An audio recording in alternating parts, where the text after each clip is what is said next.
Hey guys, what's up? Welcome back to another YouTube video. In today's video, it's not going to be an actual video, it's just going to be an announcement. Let me take off these glasses because they are probably blinding you because of the reflection of my light. Now, I am very excited for this. I actually released it yesterday, but it's fully out, hardcover and paperback today. As you can see in the back right here, it's a book. And it's my book. And now this is the proofread, so that's why it says not for resale. This is the copy that I got to proofread it before I had actually published it. But my new book is out. It is called The Words I Couldn't Say by Alex Rodriguez, obviously, because that's my name. And it is a poem book regarding mental health and mental issues and how to kind of get rid of it. Not get rid of it, but like deal with it in a way. And this is all based on my life, my true stories, in short little poems and a little bit of a long poem. Some of them are. And on the back, there's a little description of what this book is actually about in better said words. And then I put a little poem up here.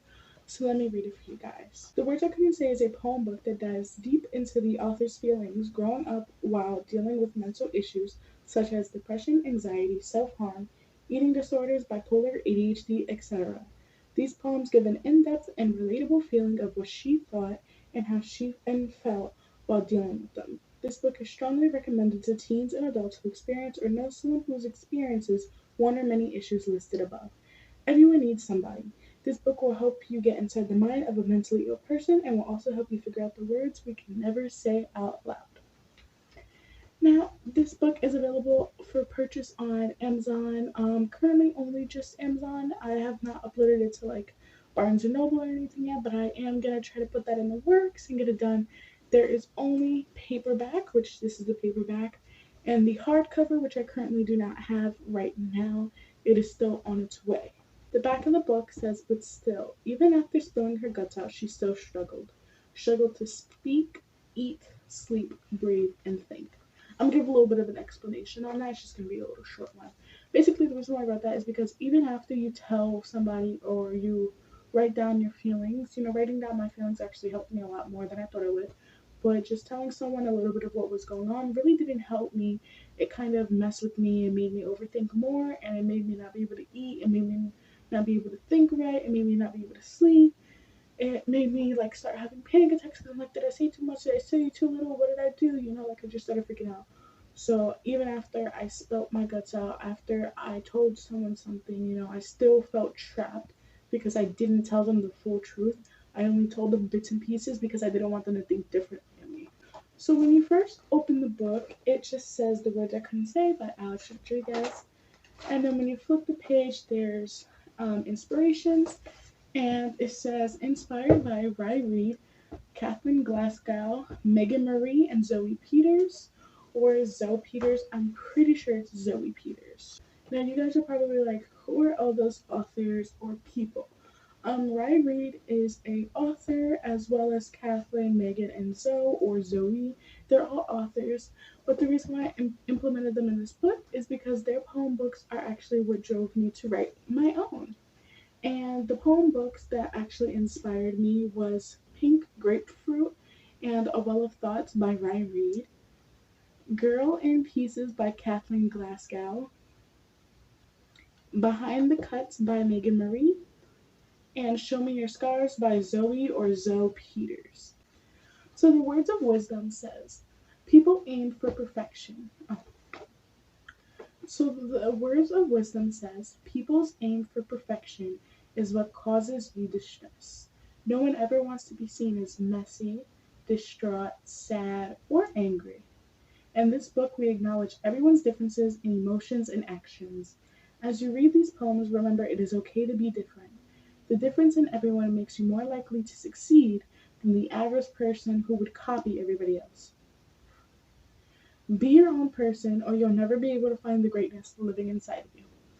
Now, the reason why I wrote that is because when I was growing up, I struggled a lot with my persona, how I looked online, how I looked in person, how I was around a certain friend group, and how I was around other friend groups, how I was around my family, and just like by myself, the realness, and then like being all fake to others, adapting to their persona, adapting to their personality, trying to be like them.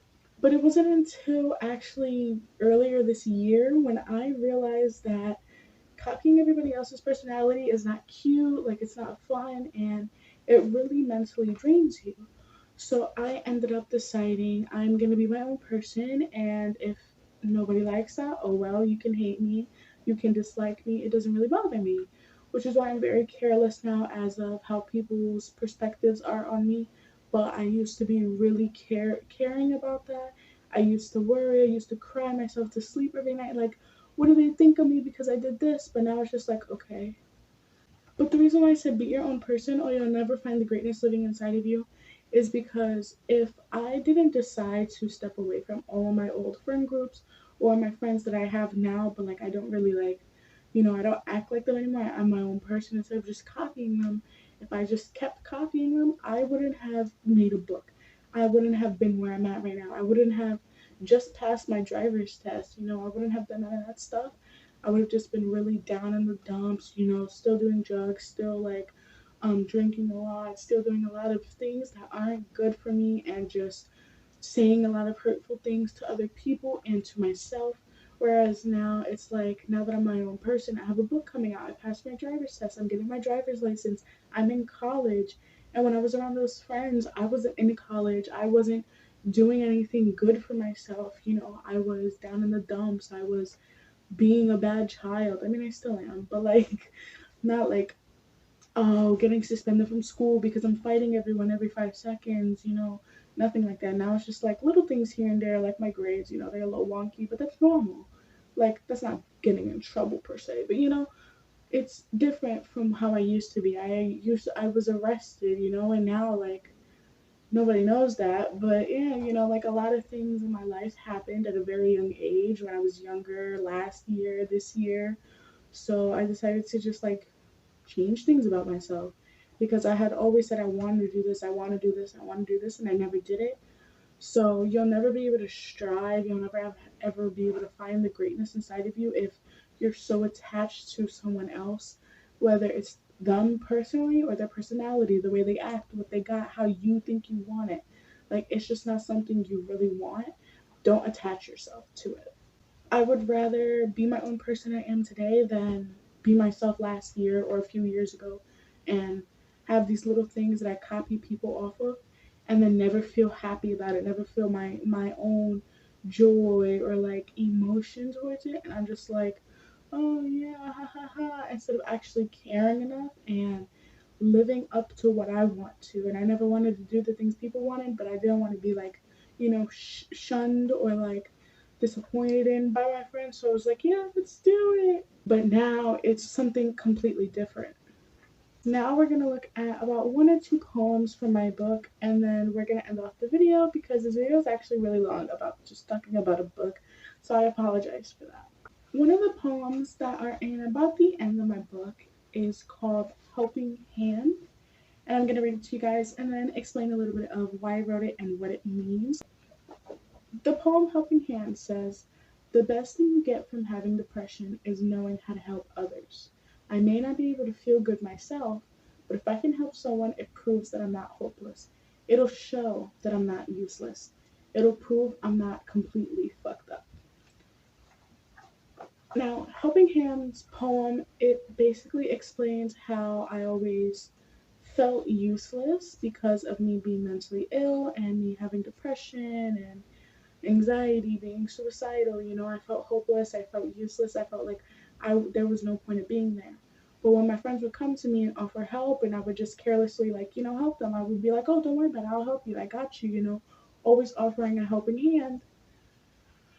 I realized that I really did like to help people. I realized that I really love to kind of talk out people's problems, like instead of like yelling at them or like telling them they shouldn't do this, give them like, hey, maybe instead, don't try to control their life, but give them advice instead of be like, well, you should have done this, be like, oh, well, you could have done this to make it better, but it's okay.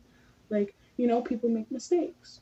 So, me, when I was younger, I used to always think because I had so many mental issues or have so many mental issues, because I'm depressed, because I'm suicidal, because I self harm, I won't be that thing. I won't ever be able to do what other people do. I won't be able to be a YouTuber. I won't be able to be an author. I won't be able to be a dancer, a singer, whatever I wanted. I wouldn't be able to do that. So I always put myself down and I was like, well, this is it for me.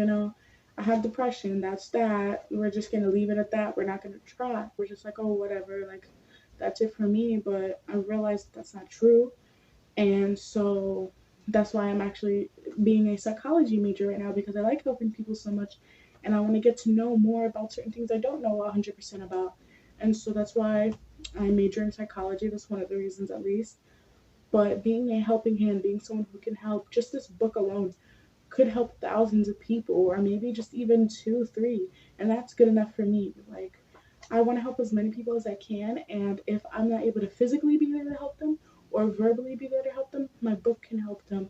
My social media platforms can help them. And that's why in the end of my book, I do put my social media in there because just because, random author, bigger authors, they don't throw their social medias out there and they're like, oh, she's a coming of time, new child, she's very young, that's what she's doing. No, I did it because if they want to be anonymous and they don't want me to know their name, they don't want me to know anything, they just want to talk about their issues, they can email me or text me on Instagram. You can make a new account and just say, hey, I read your book, da da da da. Hey, this, that, and the third, and I'll respond. I'll sit there and I'll help you. And that's like what a lot of people need when they read books. They're like, oh, I read this book, it's really good, but I'm so afraid to contact the author. I'm here, like, you can contact me.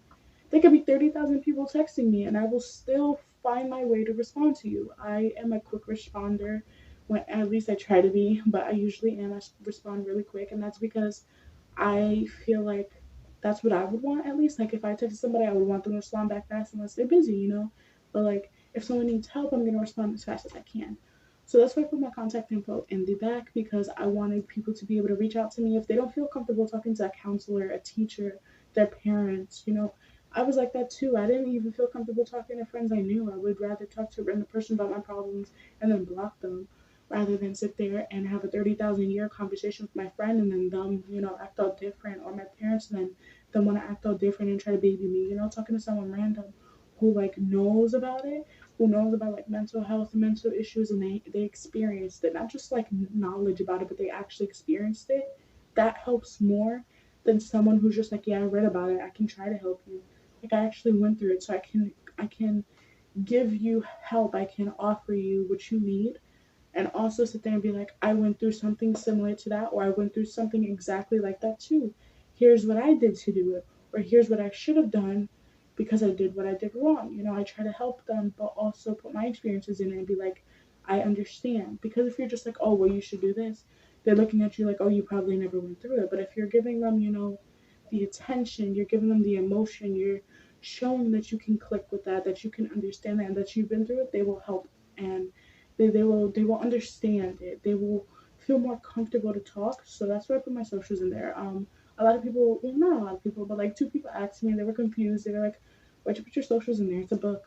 Because I want to help others, and if they're not comfortable talking to someone, they can talk to me. But we're gonna open up one more poem. I'm gonna explain it, and then that's gonna be it. It's called Sadness Paradox. It says the constant state of depression. Can't eat, can't sleep, can't clean. Earbuds in or headphones on, blasting NF, Matt Mason, or Abby Glover.